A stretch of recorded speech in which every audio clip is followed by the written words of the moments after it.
The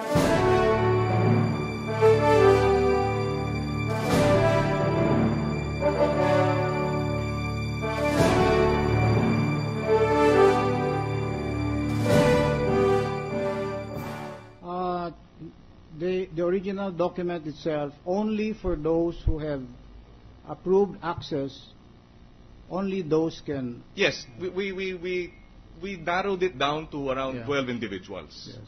So the question is, do any of these 12 individuals, have they at any one point been able to look at this original document that you will be sending tomorrow? At any one point? Only if the custodians of the documents are physically present and allowed that access. Precisely. Because the original documents are kept under dual custody. Yes. But the point being, and the question being, that the 12 that we mentioned, we narrowed down, have at one point been able to access the document that you will be bringing tomorrow. Not necessarily, Your Honor. Why is that? Because they may have had access to it only for certain specific portions, like when we are capturing the signature for our signature specific signature verification system, to store it so that the signatures can be verified by all branches and only for those accounts, and then it is transported to the custodians of these documents. Once they have completed that particular responsibility, they have no more access.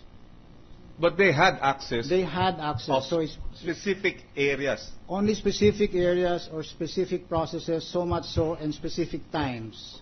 So not all the 12, you're saying, can have access to the entire original? Not all the 12? Once it is stored in our... no, just say, do they have access or not? I agree, they don't have access when it's already stored. Yes. But do they have, at some point, have full access to this original document? Those 12? Yes, at some Your point? Honor. Because they were, yes, Your Honor. Okay. Part of the process. That's part my of the question. process. Maraming salamat. Thank you. Mr. President, there are no other questions to this witness, but there are some senators who wish to ask the bank manager. So may we discharge the witness and... I'm sorry, Mr. President. I withdraw the proposal and ask Senator Estrada be recognized. Mr. President, thank you. Only one question to the President of the bank.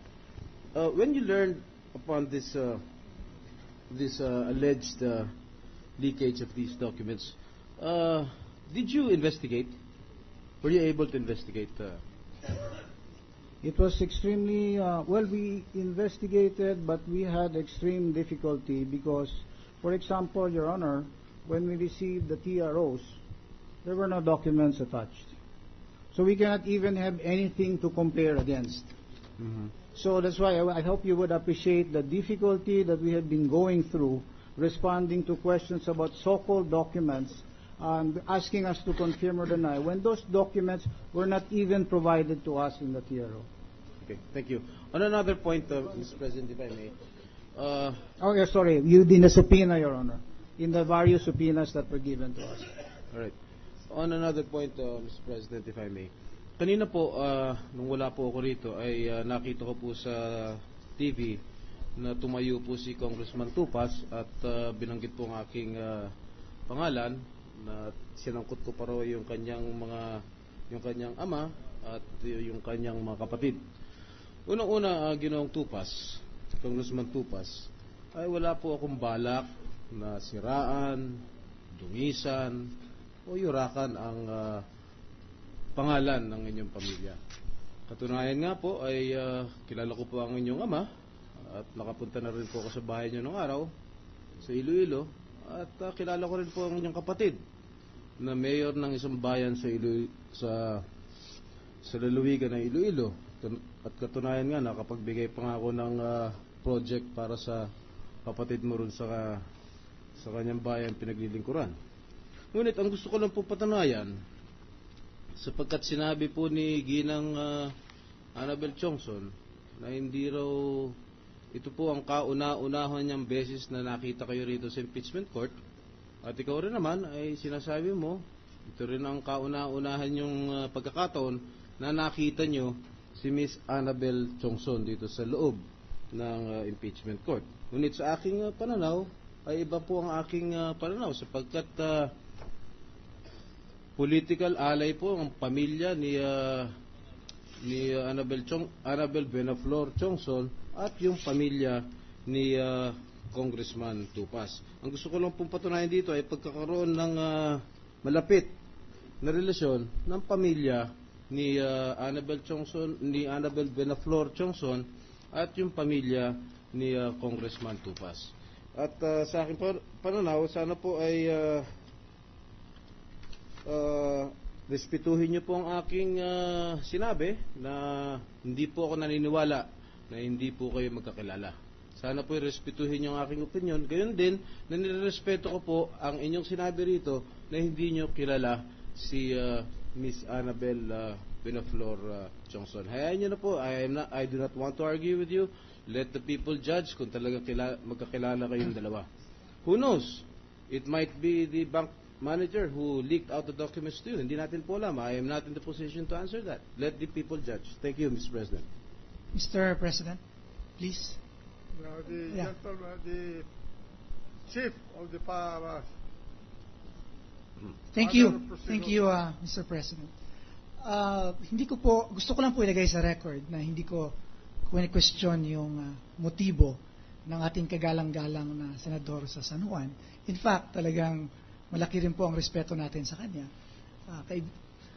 Malaki ang respeto niya, respeto natin sa kanya pag pumupunta nga ng Iloilo ang ating senador na nagkakataon na magkasama rin kami, kasama na aking kapatid.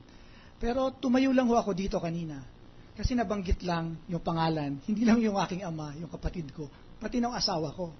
At ang gusto ko lang po ay ilagay lang sa record na wala kaming relasyon, walang acquaintance nung witness na si Miss Annabel Chongson. Sa kauna-unahang pagkakataon na nakita ko siya nung Lunes, nung nag-testify siya. So yun lang po. Gusto ko lagay sa record na rinirespeto ko rin yung opinion, personal opinion or paniniwala ng ating kagalang-galang na senador. I just want to put it in record dahil po this is babasahin pong record dito ng ating mga estudyante at babasahin po, hindi lang po ngayon, kundi susunod na henerasyon. And I just want to protect the names or the name of my family. So salamat po. Mr. President, one final point on the bank president from Senator Cayetano. Mr. President, magandang hapon po. Mr. Garcia, magandang hapon. Good afternoon. We sympathize and empathize with you. No? The banking industry is in the center of our economy. Hindi naman kayo ang on trial dito, yung Chief Justice. But siguro naintindihan nyo naman kung gaano ka-importante yung informasyon na to. And we know there's conflict between theory, there's conflict between the law, and in reality. No? Ibig sabihin po, kahit required kayo by law na ibigay halimbawa yung peso accounts, you have to be very careful kung ano ang sensitivities ng inyong depositors. We understand that. No?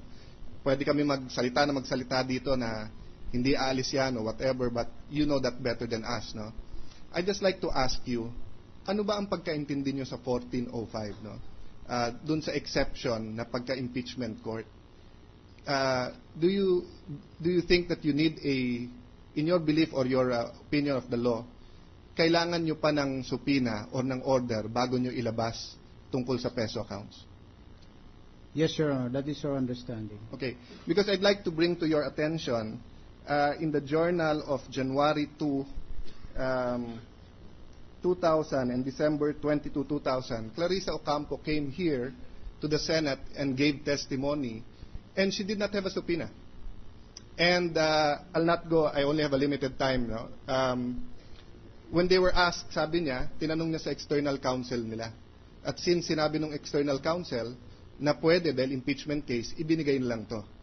I'm saying that because this all started with the little lady and the big congressman. Congressman Umali, o the tall congressman. No? Kasi kung pwede naman ibigay sa kanya, dahil impeachment case naman to, at wala namang bawal doon, wala nang allegations of a fairy tale or kung totoo to o hindi. Pero, alam natin na kahit ganun yung batas, masama sa bangko yon, di ba? Because any bank, na may allegations na will freely give the information, medyo aalma yung mga depositors even if it is allowed by law. Tama po ba yan? Yes, Your Honor. Yeah. Meaning, you're in a position that you want to follow the law, you want to be very cooperative here.